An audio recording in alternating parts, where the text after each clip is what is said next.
Hello everyone, first study care BD পক্ষ থেকে তোমাদের ওয়েলকাম। আজকে আমরা গ্রামের দ্বিতীয় চ্যাপ্টার নিয়ে আসলাম।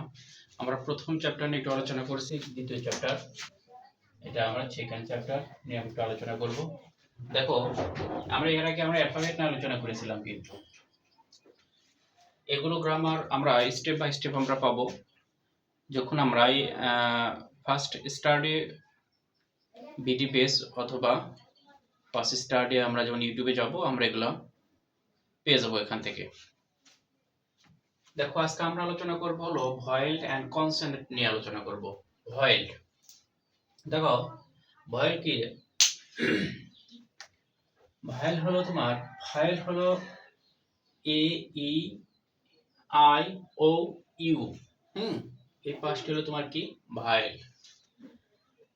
মোট অ্যালফাবেট হলো তোমার 26টি, তার মধ্যে তোমার 5টি ভয়েল এবং 21টি তোমার কি কনসোনেন্ট। 21টি তোমার কনসোনেন্ট। এই যে 5টি 26টির মধ্যে থেকে 5টি যখন আমরা বিয়োগ করব, তারপরে যা থাকবে 21টি থাকবে। এই 21টি তোমার কি কনসোনেন্ট। কিন্তু আবার দেখো, এই যে 21টির ভিতর আবার সেমি ভয়েল আছে তোমার দুটি, একটা হলো ডাব্লিউ আর এর আমরা বলতে পারি এটা কি ডাব্লিউ আর কি ওয়াই। তাহলে সেমি ভয়েল হলো এখানে দুটি, ডাব্লিউ এবং ওয়াই।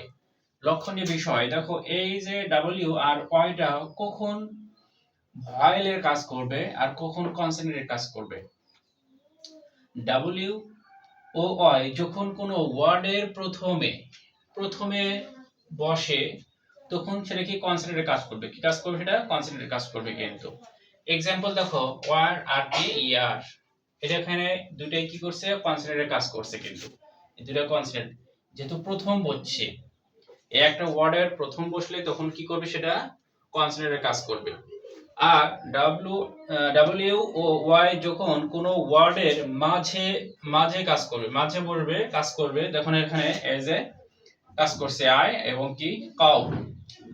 এখানে মাঝে বসলে তাহলে তখন এটা কাজ করবে তোমার কিসের? ভায়েলের কাজ করবে। কিন্তু দেখো, এই ভায়েল না জানা থাকলে আমরা কিন্তু আর্টিকেলের ব্যবহারটা করতে পারবো না। এরপরে অধ্যায়ে আমরা কি কিন্তু আর্টিকেলের বিষয়টাকে নিয়ে একটু আলোচনা করব।